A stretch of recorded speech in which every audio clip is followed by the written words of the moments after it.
Decision could be more important for a democracy than whether to go to war. It has implications not only for human rights and human lives, but for virtually every aspect of public policy. And yet, our country seems to have accepted or acceded to a situation in which we go to war with little discussion or debate.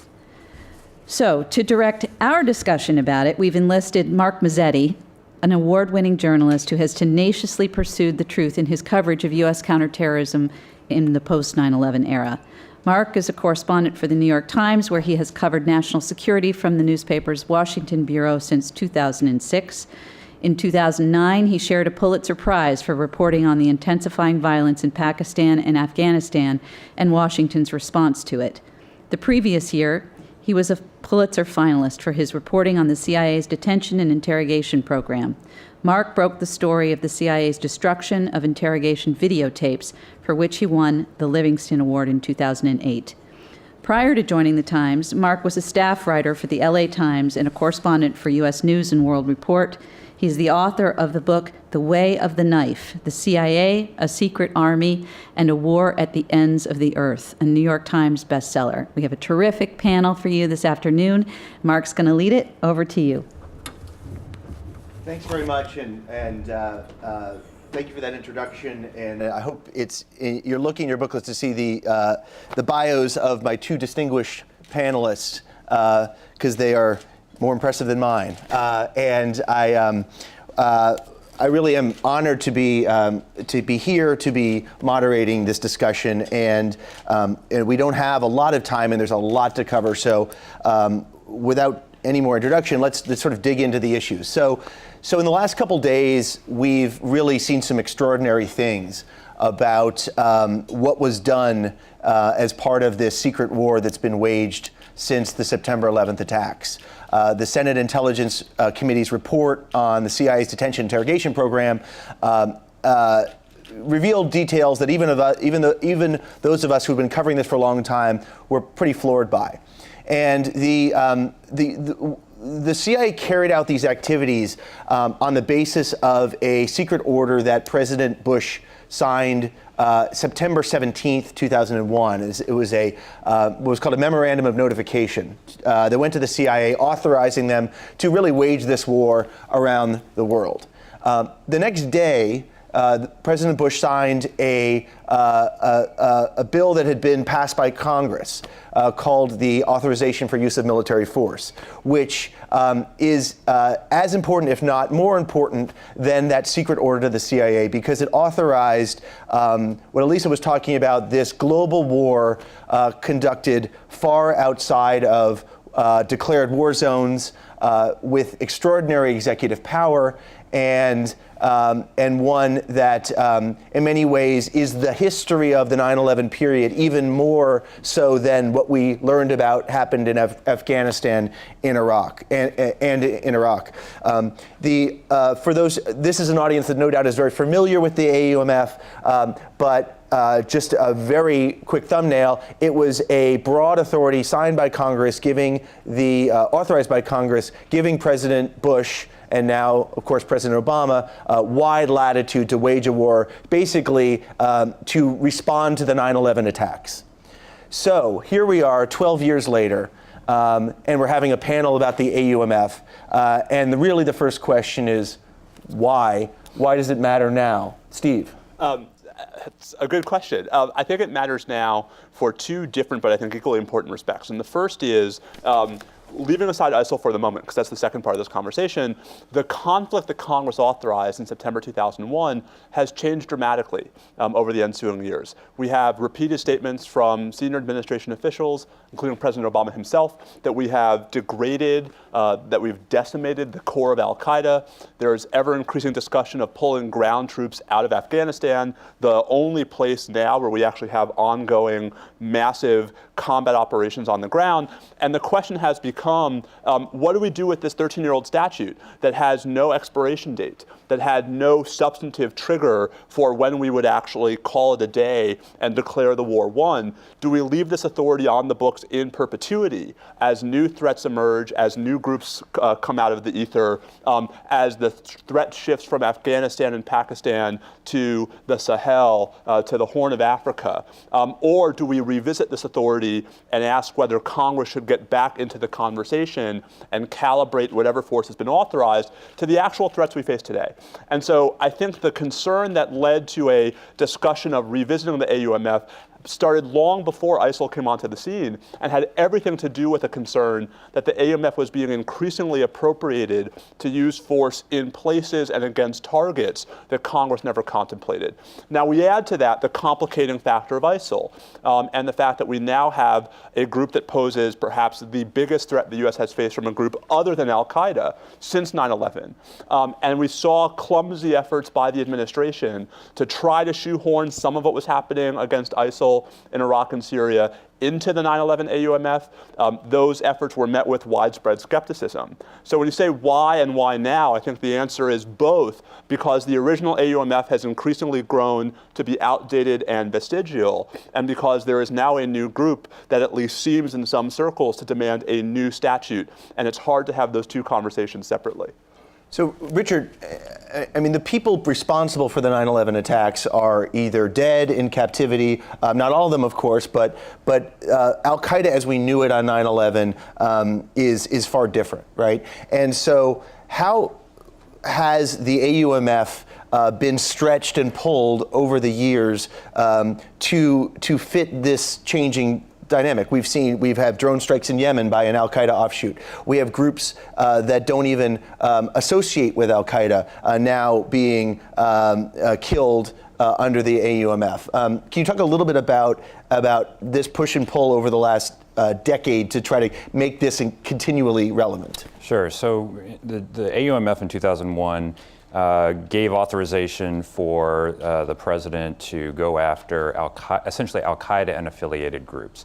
And so over the years, this has been used to go after core al-Qaeda, but also terrorists in Yemen, terrorists in North Africa. And some have sort of with a little bit of tongue-in-cheek said, you know, the worst thing that the al-Qaeda in Yemen did was name themselves al-Qaeda in the Arabian Peninsula or al-Qaeda in the Islamic Maghreb, because immediately that gave legal authorization for the president to go after these.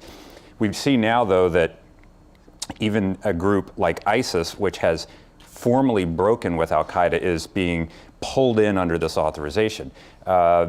If the authorization is al-Qaeda and affiliated groups, but ISIS has been kicked out of al-Qaeda, Ayman al-Zawahiri has said publicly ISIS is not part of al-Qaeda, then how can we legally target ISIS under an authorization that permits us to go after al-Qaeda? Well, the administration's answer, Secretary Kerry's answer when he testified on this, was things like, well, ISIS is the natural heir of al-Qaeda, or its goals are very similar to al-Qaeda's, or it was al-Qaeda in Iraq, so we all know that it's really the same group as al-Qaeda. It's not the same group, and this is sort of why we're having this conversation now, because there's a problem. And I think that Hill and the administration now recognize that there's a problem. They want to try to deal with it. So you referenced Secretary Kerry's testimony yesterday to the Senate. Can you just and this is another reason why this discussion is so timely today. Can you talk a little bit about what the administration wants right now from Congress? What would they like to see? The administration, they're in a bit of a tricky situation where they claim that the president already has authorization under the 2001 Authorization of Use of Military Force and the 2002 Authorization of Use of Military Force in Iraq, which permits the president to use all appropriate measures to deal with, quote, the threat from Iraq. And so they're saying they already have this authorization, but they would like to have a more an updated kind of authorization. And so they have proposed to the Congress the broad contours of a new authorization that would be geographically unlimited. It would focus on ISIS. There would probably be some sort of sunset after 3 years, which has been proposed in Senator Menendez's version of this. And it would not have an exclusion for combat troops on the ground, which is something that is contained in Senator Menendez's. So it's a fairly expansive authorization, but that it would be basically focused on ISIS and affiliated groups. So in other words, we, the White House, we don't need your blessing, but it'd be great if you went ahead and gave it to us. That's right. Yeah. Right. Although, I think there are actually two different reasons why that's the White House's position. I think one is both because it would be a lot easier if they had a more specific statute. It would be easier to say, look, this is not a legal stretch. We're not trying to play games with this 13-year-old statute. We actually have specific authority. But two, I think the president's increasingly conscious of his legacy. And of the very real fact that, in about 2 years and a month, he's not going to be the president anymore. And so, saying that you want an ISIL-based statute to expire in about 3 years is basically saying, let me do what I need to do. And then at the end of the next presidential election cycle, let the next person figure out what we need then. And that's an interesting position because I think it's tied together with the words we've heard from the president before about his desire to seek the refine or repeal of the 2001 AUMF, that we shouldn't leave these authorities on the books just because we can. We should be updating them for the politics and the facts of the moment. I mean, I think one natural and blunt question to come out of this is, why does this matter? I mean, we've seen over the two successive presidents really take this authority, this war authority, and run with it and interpret it widely. And as I just asked Richard, we've interpreted as we've got the authority whether you give it to us or not. So is this just a sort of exercise in good government and make us all feel happy? Or is this, I mean, why does this matter? Is this because the next president, it'll box in the next president, it'll sort of it'll confine the authority? So I think it is an exercise in good government, and I would say that's not just a practical argument, that's actually a constitutional argument about the separation of powers actually working the way they're supposed to. I know that's a foreign theme for Washington these days. But also, I mean, I think it's not just about the next Congress. I think it's also about the president being especially wary of the open-endedness of the 9/11 AUMF. And so I think, if the question is, why now? Wouldn't he do this anyway? I think the reality is he might have. But that this is actually a signal opportunity for a president who is actually committed to ending wars, not starting them, to at once respond to the most immediate threat facing the United States, ISIL, and use that opportunity to scale back, if not entirely repudiate, a statute that hasn't been touched in 13 years. And I think what the president has realized is that there will not be a better opportunity for Congress to revisit the 2001 AUMF than is presented by the fact that we have a group like ISIL. And so even if he wants a broad authority for ISIL, that authority is going to look much narrower than the authority Congress provided in 2001. And if the effect of all of this is to end up with an ISIL-specific statute and or at least a greatly reduced 2001 AUMF, I think the president believes that's a win not just for his authority, but also for getting the U.S. off of a permanent war footing, for actually returning us to a more limited conflict role as opposed to the constant state of affairs we've seen since 9/11. So what is your guess about whether he'll get it? Will Congress give it to him? Those of you in this audience might know Congress is about to change. What is your sense? What is your sense? At least by party, it may not change in any other practical sense. I mean, shoot, I'm a Giants fan, so predicting things is always a fraught proposition. It hasn't been a good year for us. But I will say, I think the president, I think Congress is going to pass something. Right, that's to say, I think there's a groundswell for some kind of legislation, and I think it may happen, after January when Congress turns over. I think the real question is there going to be meaningful agreement between the White House and Republican leadership in both the House and the Senate about what that should look like? And the reason why I think there's at least some room for concern there is not because of things like should there be a sunset or should there be language about combat troops. I think it's because of a fundamental disagreement over why we're doing this in the first place, which is to say, what is the actual actual goal of force against ISIL? Is it merely to push ISIL back into Syria and to help protect the sovereignty and the sovereign authority of Iraq? Is it to wipe ISIL off the face of the planet? I think until there's basic agreement between the White House and senior congressional leaders of both parties on the fundamental question of why we're even doing this in the first place, you're not going to see agreement on how. And I think that's where we are right now. Can I come on Yeah, just on this why does it matter point? Because I think that it matters for a reason that is broader than just good government and lawyers feeling like the statute that they would hang their hat on and write memos about is more resilient than the 2001. We're in a new war now that at the beginning of this year, the president didn't think we would be in, the American people didn't think we would be in, and the Congress didn't think we would be in. And traditionally, going to the Hill to get an authorization to use military force requires the president to do a number of political things beyond the legal to make the case to the Hill and to the American people for why he wants to put American lives at risk, why he wants to go into combat, to articulate an approach or a strategy and define end goals, and do this on a regular basis in order to build the support that will come in and give this authorization. And that is the mechanism by which the politics of this are often hooked to. And with ISIS, we sort of woke up one day and we were at war with ISIS, and we're also at war with al-Nusra, and we're also at war with a couple of other groups in Syria that really no one had heard of publicly. This is the opportunity, I think, for the president, for the administration to make their case as definitively as possible to the Hill in as compelling a way as they can if they want to get the authorization they seek. But what's the likelihood that what comes out of this is going to be broad enough to encompass the next ISIS that comes down the pipe, the Islamic State of Indonesia, or the next, if we're trying now, we're dealing with this threat, as you said, we woke up this year, ISIS became a threat. Well, it's pretty certain that in 2 years there's going to be another group, and are people, is that what has to come out of this process, something that down the road, we don't have to revisit this next year or the year after? Well, I think it depends, and I think what it depends on, I suspect that there will be an ISIS-specific authorization that doesn't repeal the 2001. So some bad thing happens with some group that no one's ever heard of in some part of the world, and the President of the United States thinks we have to take immediate action. He will be able to still hang his hat on the 2001 authorization.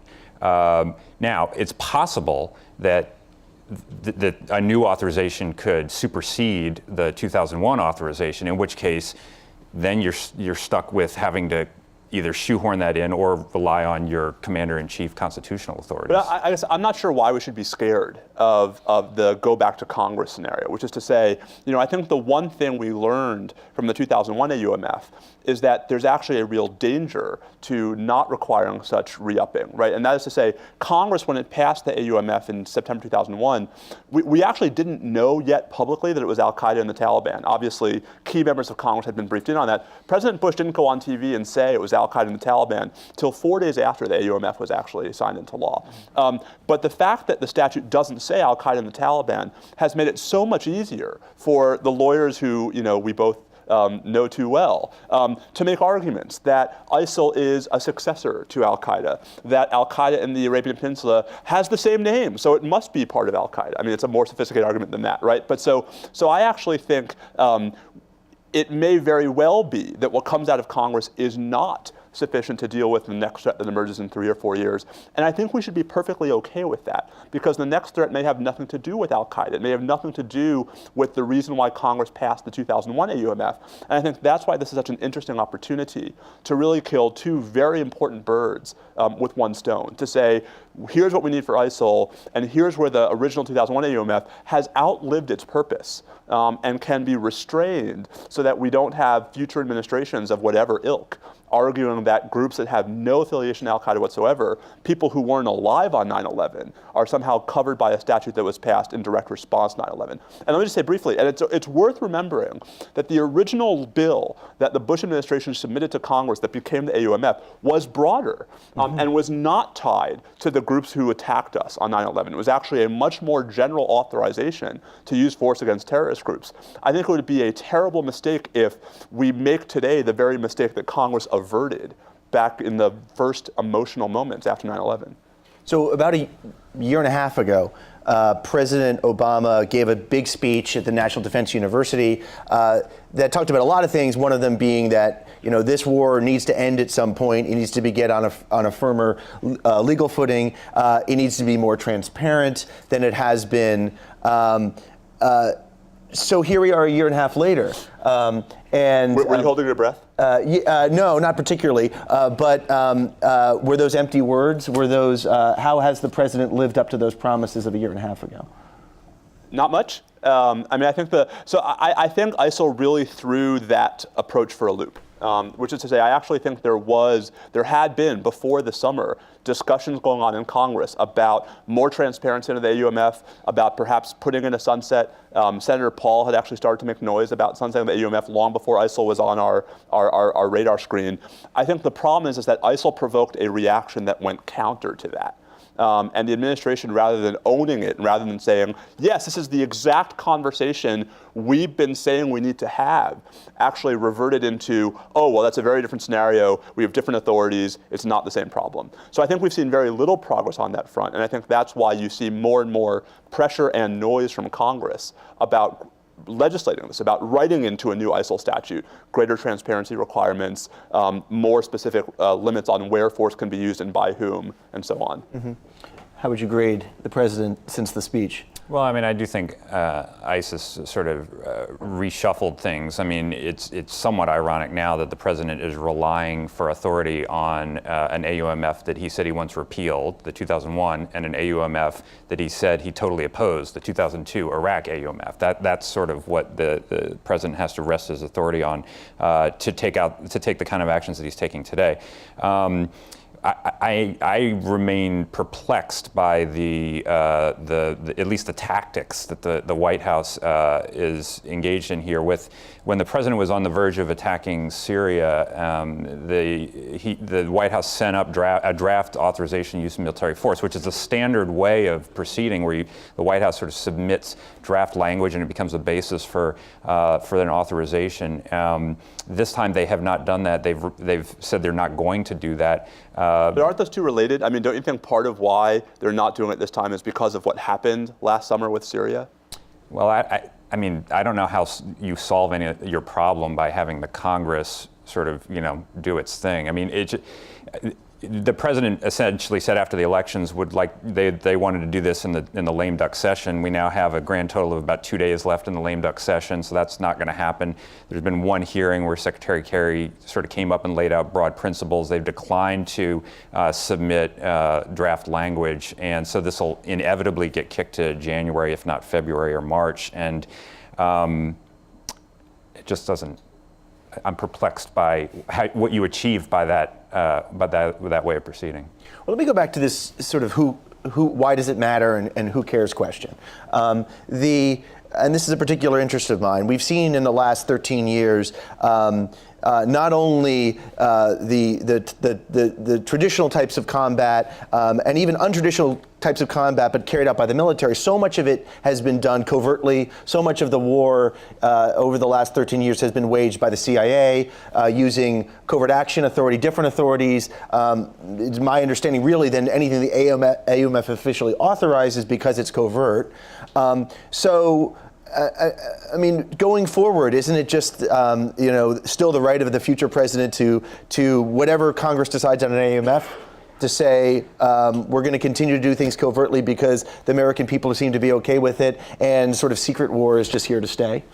I don't think so. I do think that at the end of the day, presidents want to know that there's some legal footing for their activities, and the sort of trump card is they could always say, well, in my commander-in-chief, constitutional powers permit me to do this, but they don't like to do that either. They like to, I think Syria is actually a good example of this. The president announced to the world that he had the authority to bomb Syria, and that Syria had done something so bad that it deserved to be bombed.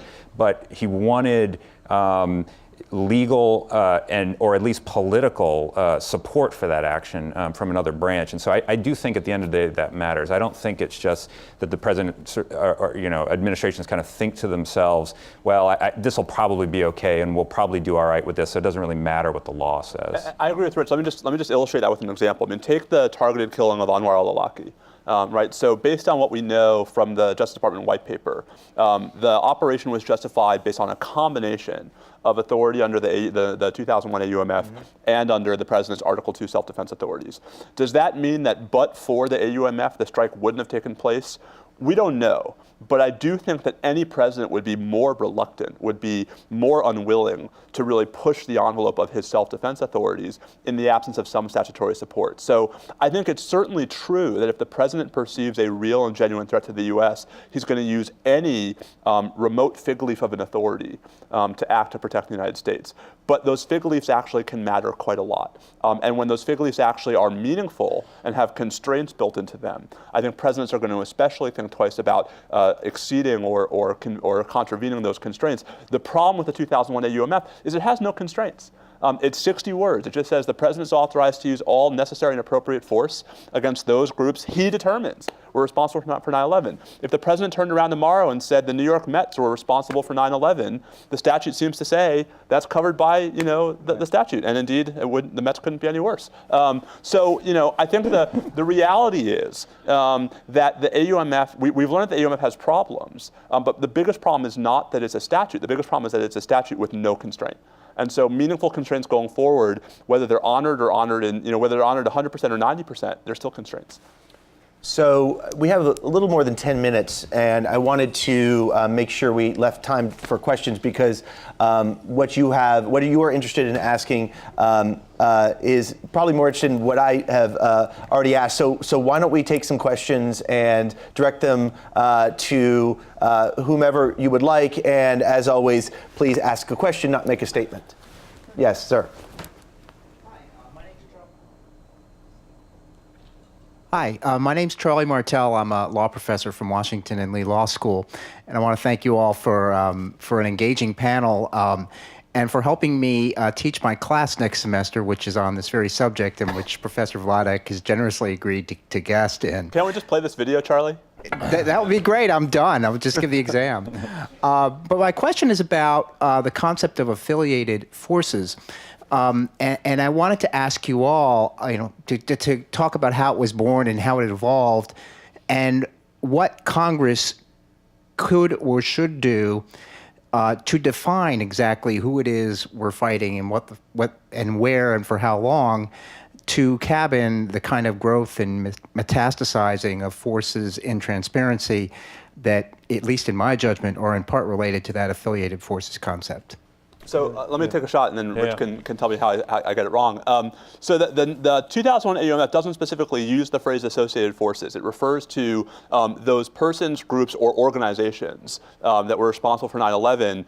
And then what basically happened is the government soon thereafter adopted a definition that groups that were analogous to co-belligerents, that were basically involved in the fighting alongside al-Qaeda and the Taliban and against the United States, were these associated forces and were thereby covered by the AUMF. Congress sort of ratified that understanding in the fiscal year 2012 National Defense Authorization Act, at least with regard to who could be detained at Guantanamo or elsewhere under the auspices of the AUMF. That's the first time we see the word associated forces show up in a statute that matters here. The problem with associated forces under the 2001 AUMF is there's no requirement that the president tell us which ones he counts. Right, that there's no requirement that we actually be told AQAP is an associated force, Al-Shabaab is an associated force, et cetera. And so we've seen at least some calls from some wings of Congress to have a requirement that any associated forces under a new statute have to be publicly identified or at the very least reported to Congress. I think at the very least the reporting requirement could work. I think the public requirement's also probably a good thing, although I'm not sure the president would necessarily love it. Yeah, I don't have a lot to add to that. I'm not a lawyer, but I did spend an inordinate amount of my life working on Capitol Hill. And so I think the sense from the Hill with respect to this is more or less what you said, which is the idea of co-belligerent, the idea that, if there are groups that you can't identify on the day you pass an authorization, but whom are fighting the United States, they should be captured somehow within that kind of authorization. But let me just push back. So just to push back on my own, what I said, historically, that has not been the approach the United States has taken, which is to say, to assume that associated forces, co-belligerents, are subsumed within the original authorization. So my favorite trivia question for my con law students is, what was the last country the U.S. declared war against? It's Romania. Romania? Well played. You would pass. Right, it's Romania, because you all know about the U.S.-Romanian War. 1943? 42, right? And then because during World War II, Congress's position was that every time a co-belligerent of Nazi Germany was identified, a separate declaration of war against that country was necessary. And that's why there are actually a bunch of declarations for World War II. That's not to say that you have to have separate statutes, but just that this is a break from practice. And combined with the lack of transparency, I think that's why you see so much alarm, including, as Charlie rightly says, on the transparency front, based on the fact that we just don't know which groups are and are not covered. Another question. Yes, sir. Thank you so much for this presentation. I'm Yasser Al-Fakhrani. I'm a journalist. Concerning the CIA report, which is a little bit shocking concerning the torture and the practices already made by the CIA. And my question is, what did you leave for the totalitarian regimes and to do concerning the questioning of the prisoners or the, those who are already questioned by the authorities and things like that? I think it's something, who is going to be accountable for this? Who is going to be in charge of these things? And those people who died already as a result of torture, who is going to... We were actually having this discussion right before the panel about the accountability issue. Steve, you want to... Sure, I'll jump on that grenade. So I think, let me start with what's going to happen. I think President Obama has said for some time now that he is not interested in continuing to relitigate the past. The Justice Department investigation culminated with a recommendation of non-prosecution for any of the abuses, and they actually knew what we just learned about yesterday, right? That was information to which they were privy. I don't think we will see any prosecutions as a result of the executive summary that was released yesterday, or if the whole report ever actually makes it into light of the individuals who may be named therein. That doesn't mean that we can't have accountability, and I think this is where there's a divide that we can bridge. So just to take one other, I think, really bad example from American history, during World War II, we had the Japanese-American internment camps, where over 100,000 individuals who were not any kind of threat to our security were held for months, if not years, were deprived of their property, were basically interned. No one was ever prosecuted for the internment camps, but in the 1980s, Congress convened a massive commission to conduct an exhaustive investigation into how these events were allowed to transpire. This culminated with not just an apology from the president, but also the Civil Liberties Act of 1988, which actually paid out damages, restitution to the victims of Japanese American internment. So I think we can have accountability without prosecution. I think the question is just simply whether there's enough consensus that accountability is needed in this context. And I have to say, just looking at the reaction today, the very political and divided reaction, I'm not sure we're there yet. Richard, do you want to? Yeah, I don't think there's going to be a lot of personal accountability in the United States. I mean, I don't think you'll see anyone prosecuted. I don't think you'll see administrative measures being taken against many people. It may be harder for certain individuals to travel internationally because of the fear that they'll be prosecuted in foreign courts. So there may be, some effects like that. I think we're a long way from the kind of appraisal that, how long after the internment camps was. Right, 35 years. It took 35 years for that to sort of come about. And so I think we're a long way from that kind of reaction to this. Right now, we're still in, fighting about whether this worked and whether it didn't work and who lied to who and whether they didn't lie at all and all of this. The other thing is, even if you the report is horrifying in its detail and truly disturbing in a lot of what it says about the communication of information to the non-CIA elements of the executive branch of the Hill. But even if you accept all of that, there were, Capitol Hill leaders who knew a whole lot about specific enhancing interrogation techniques that everyone now seems to say are very disturbing, wrong, we never should have done them, but that at a minimum acquiesced in them at the time. So, to the extent to which there's accountability, it's pretty broad accountability across, multiple branches. And so I think all of that would have to be kind of pulled in together. And how that happens, I don't see it happening. Right, soon. and I mean, for the the criticism of the drone program and targeted killing as well, you do see this still bipartisan support for this program despite the controversy. So. I don't know whether there will be a Senate Intelligence Committee, drone report in 10 years, and we'll deal with that when it happens. Or we may have time, if we're all brief, for two more questions. Yes.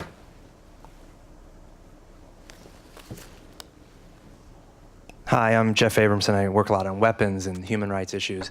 I think that you've asked the fundamental question a few times, but I keep struggling. I feel like people don't care. I feel like there's not a push from the American populace to say the government should explain how it authorizes the use of force. They seem pretty comfortable with drones. Some do. Some seems the press is now saying a lot of Americans are okay with torture. It feels like from sort of a fundamental human rights side, we're not making the right arguments that we need to make about why this matters. So I wonder if we can make that argument, if you think there's better ways to do that. And secondly, I wonder if the nature of the war itself, we're talking now not always armed forces in the sense that we had in World War II. Syria is actually a little easier because you have armed forces, and ISIL sort of has armed forces. But you're talking about a threat that's harder to locate, and whether that is part of the difficulty with moving forward in the future, where I expect there'll be many more of these threats in many different countries, and how you get an authorization for a nebulous threat. Richard, do you want to? Yeah, I don't think that sort of looking at the American public and saying they don't care, therefore, the AUMF, we have to build public support for getting an AUMF is the right way to think about it.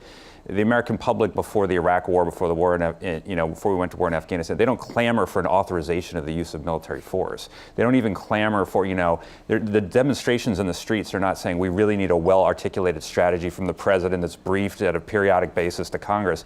But that's why they have elected leaders, and the elected leaders, should be requiring these kinds of things, and that's where I would put the responsibility. But if that's where the responsibility is, I don't know that the November midterms are really uplifting in that regard. If you look at the kind of folks who were voted out in November versus the kind of folks who were voted in, these are folks who seem less interested in actually asserting their institutional prerogative as a check.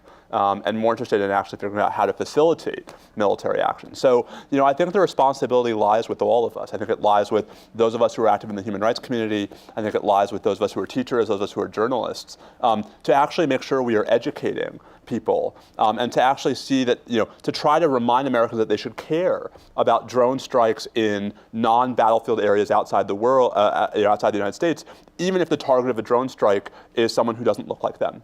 And who worships a God in which they don't believe. And I think the problem is that we have become, as a society, incredibly selfish to the point where the second Attorney General Holder says we would never use a drone against an American drinking coffee at a U.S. cafe.